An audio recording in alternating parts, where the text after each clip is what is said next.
Hi friends, welcome back to my channel. ಯಾರೆಲ್ಲ video ಹೊಸದಾಗಿ ನೋಡ್ತಾ ಇದ್ದೀರಾ ಸಬ್ಸ್ಕ್ರೈಬ್ ಮಾಡಿ. ಇವತ್ತಿನ ರೆಸಿಪಿ ಬಂದು ಪಡ್ಡು. ಯಾರಿಗೆಲ್ಲ ದೋಸೆ ಅಂದರೆ ಬೋರಿಂಗ್, ದೋಸೆ ಅಂದರೆ ಇಷ್ಟ ಇಲ್ಲ ಅನ್ನೋರಿಗೆ ದೋಸೆ ಹಿಟ್ಟಲ್ಲೇ ಪಡ್ಡು ಹೇಗೆ ಮಾಡೋದಂತ ನೋಡೋಣ ಬನ್ನಿ. ಮೊದಲಿಗೆ ಪ್ಯಾನ್ಗೆ ಎಣ್ಣೆ ಹಾಕಿ ಸಾಸಿವೆ, ಜೀರಿಗೆ, ಈರುಳ್ಳಿ, ಕ್ಯಾರೆಟ್ ಇಷ್ಟು ಹಾಕಿ ಫ್ರೈ ಮಾಡ್ಕೊಳ್ಳೋಣ. ನೀವು ದೋಸೆ ಹಿಟ್ಟಿಗೆ ಡೈರೆಕ್ಟಾಗೂ ಹಾಕೊಬೋದು, ಬಟ್ ಈರುಳ್ಳಿ ಟೇಸ್ಟ್ ಹಾಗಾಗೆ ಸಿಗುತ್ತೆ. ಅದರಿಂದ ಫ್ರೈ ಮಾಡಿಕೊಂಡು ಹಾಕ್ಕೊಳ್ಳೋಣ. ಲೈಟಾಗಿ ಫ್ರೈ ಮಾಡ್ಕೊಂಡು ಹಾಕ್ಕೊಳ್ಳೋದ್ರಿಂದ ಸಾಫ್ಟಾಗಿರುತ್ತೆ. ನೋಡಿ, ಆಲ್ಮೋಸ್ಟ್ ಫುಲ್ ಫ್ರೈ ಆಗಿದೆ. 5 ಮಿನಿಟ್ಸ್ ಹಾರಾಗಿ ಬಿಟ್ಟು ದೋಸೆ ಹಿಟ್ಟಿಗೆ ಹಾಕ್ಕೊಳ್ಳೋಣ.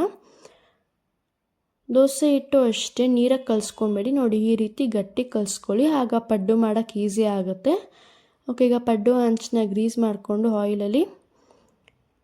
ಆಯಿಲ್ ಹಾಕೋದ್ರಿಂದ ಪಡ್ಡು ಈಸಿಯಾಗಿ ಮಾಡ್ಬೋದು. ನೀವು ಆಯಿಲ್ ಹಾಕ್ತೀವಿ ಡೈರೆಕ್ಟಾಗಿ ಹಾಗೆ ಹಾಕಿದ್ರೆ ಪಡ್ಡು ಎತ್ತ ಕಷ್ಟ ಆಗುತ್ತೆ. ಫಸ್ಟ್ ಒಬ್ಬೆಗೆ ಲೈಟಾಗಿ ಹಾಕ್ತಾ ಬರೋಣ. ಸೆಕೆಂಡ್ ಒಬ್ಬೆಗೆ ಬೇಕಾದ್ರೆ ಜಾಸ್ತಿ ಹಾಕೋಣ. 2 ಮಿನಿಟ್ಸ್ ಬಿಟ್ಟರೆ ಬೆಂದಿದೆ ನೋಡಿ ಆಲ್ಮೋಸ್ಟ್. ಈಗ ಟರ್ನ್ ಮಾಡೋಣ ಅಪೋಸಿಟ್ ಸೈಡ್ ಬೇಯೋಕ್ಕೆ. ಅಪೋಸಿಟ್ ಸೈಡ್ ಟರ್ನ್ ಮಾಡಿ ಆಗಿದೆ. 2 ಮಿನಿಟ್ಸ್ ಬಿಟ್ಟರೆ ಪಡ್ಡು ರೆಡಿ. ದೋಸೆ ಹಿಟ್ಟನ್ನ ಗಟ್ಟಿ ಕಲಿಸ್ಕೊಳ್ಳೋದ್ರಿಂದ ಮತ್ತು ಕ್ಯಾರೆಟ್ ಈರುಳ್ಳಿನ ಫ್ರೈ ಮಾಡಿ ಹಾಕಿರೋದ್ರಿಂದ ಪಡ್ಡು ತುಂಬ ಸಾಫ್ಟಾಗಿ ಬರುತ್ತೆ. ಇದಕ್ಕೆ ಕಾಂಬಿನೇಷನ್ ಅಂದರೆ ಚಟ್ನಿ.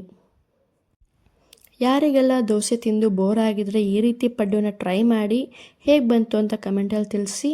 ಈ ರೆಸಿಪಿ ಇಷ್ಟ ಆಗಿದ್ದಲ್ಲಿ ಲೈಕ್ ಮಾಡಿ, ಕಮೆಂಟ್ ಮಾಡಿ, ಶೇರ್ ಮಾಡಿ, ಸಬ್ಸ್ಕ್ರೈಬ್ ಮಾಡೋದನ್ನು ಮರಿಬೇಡಿ. ನಿಮ್ಮ ಫ್ರೆಂಡ್ಸ್ಗೂ ಶೇರ್ ಮಾಡಿ, ಸಬ್ಸ್ಕ್ರೈಬ್ ಮಾಡೋಕ್ಕೆ ಹೇಳಿ. Thank you friends. Love you all. Keep supporting.